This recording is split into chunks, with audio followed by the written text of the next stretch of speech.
In all these years of practicing gynecology, I found that women all over the world really want the same three things from me as a doctor.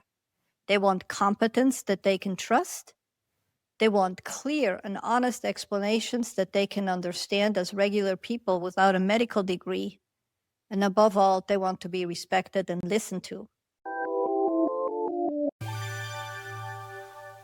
Hello, my name is Dr. Burki, and I absolutely love being a gynecologist and still do after more than 40 years in practice.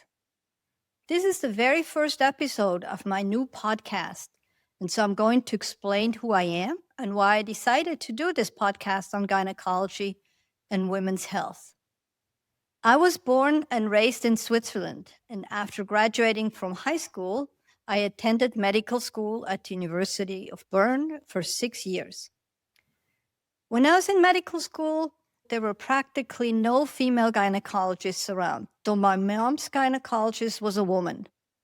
So I was actually delivered by a female gynecologist, an absolute rarity in those days.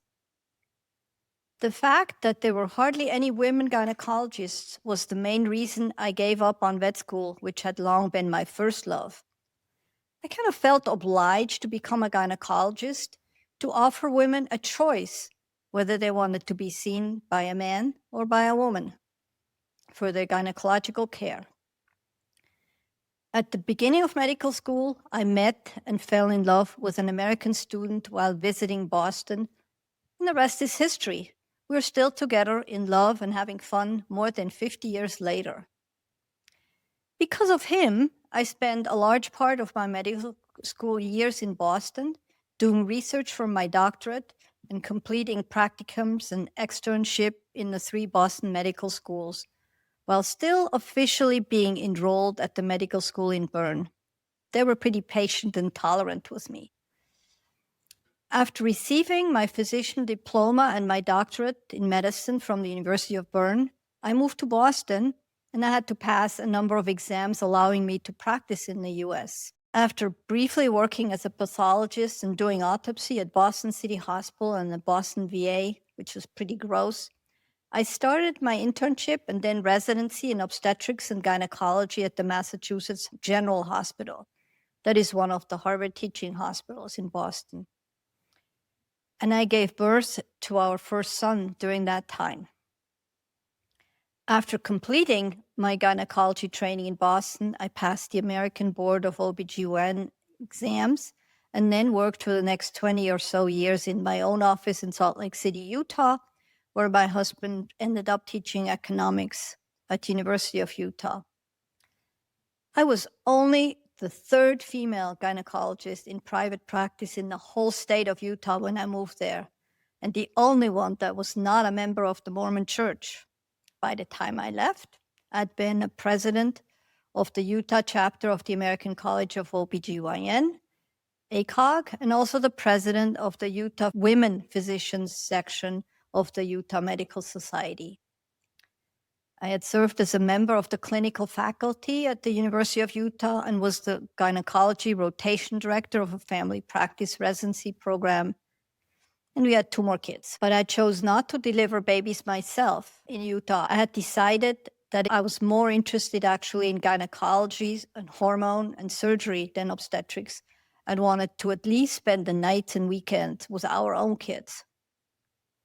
During those years, I also volunteered on various medical aid missions in Central and South America, and even in the Russian Far East in Siberia. And I volunteered at the local homeless shelter and the Salt Lake community clinics, supervising nurse practitioners in gynecology. Being a principal investigator in various trials on birth control pills, menopausal hormones, osteoporosis medications, and publishing a few articles in professional medical journals helped me remain up to date. The frequent flyer miles I earned giving continuing medical education lectures to doctors all over the US came in handy for visiting the grandparents on the family vacations. For a while, I even ran a medical Q&A column, first in a Woman's Weekly and then in the Salt Lake Tribune, and I also did a few talk shows on public radio in Utah. One of the more interesting learning experience during that time was teaching a sex ed class for prostitutes. Coming to Utah as a non-Mormon and as only the third female gynecologist in the whole state of Utah in private practice was quite an experience. But overall, it was a positive one. We brought up our kids in Salt Lake and took a lot of great camping and river rafting trips in the surrounding national parks. But then it was time to move on, and we decided to move back to Switzerland. One of the main reasons was that my mother was getting much older, and my sister, my only sibling, had herself moved to Boston at the time. But now, when all the kids had left home, my husband and soulmate was also ready to stop teaching university classes and concentrate more on writing books and organizing academic conferences, which he could do just as well from Bern, Switzerland. All he needed was a modem. In 2005, I opened a solo practice in Switzerland and started all over. I continued publishing a few articles and giving a few lectures, both for lay people and professionals, and have been serving on the Quality Control Committee of the National Swiss OBGYN Society, helping writing our recommendations and guidelines. But mostly, I've been enjoying getting to know a whole new set of patients and helping them with their gynecological problems. In all these years of practicing gynecology, I found that women all over the world really want the same three things from me as a doctor. They want competence that they can trust. They want clear and honest explanations that they can understand as regular people without a medical degree. And above all, they want to be respected and listened to. It was the same for the indigenous women in the highlands of Bolivia, for women in Central America and in Mexico, or in the Russian Far East, for the yuppies in Boston, for the Mormons in Utah, and now the native Swiss, and all the immigrant workers and embassy staff from many different countries that I work with now in Switzerland. They also appreciate that I speak 5 languages fluently and I can get by in a couple more. And for the rest, I use my hands.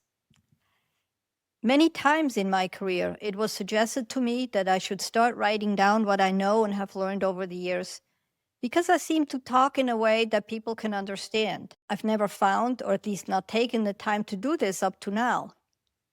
But during the pandemic, when I was only allowed to see and operate on patients with urgent problems, I finally learned how to work less.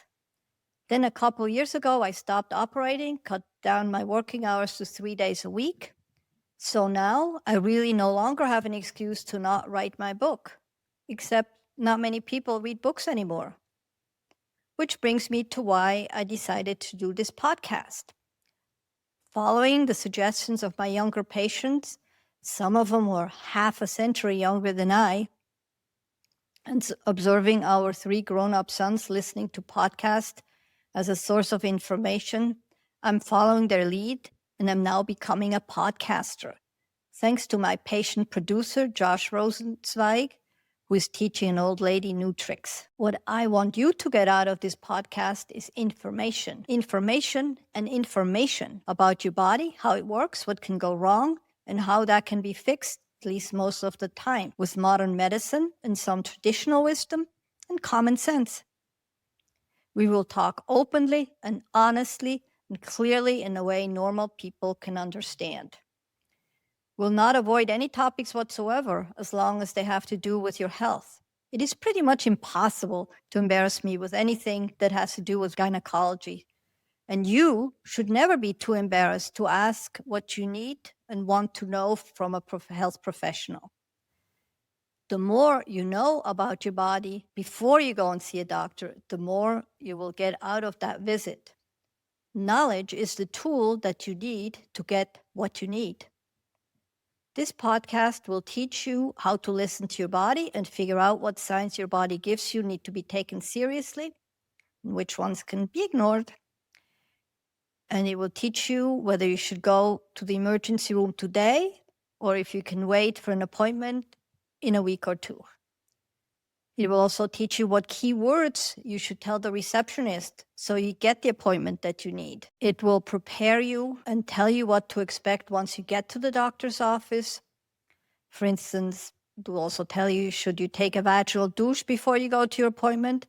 And is it okay to have sex the night before? And why neither is a good option. We'll be talking frankly. This podcast will teach you what the doctor will need to ask you and what the doctor will need to examine. What is legitimate to examine and ask, and what is not?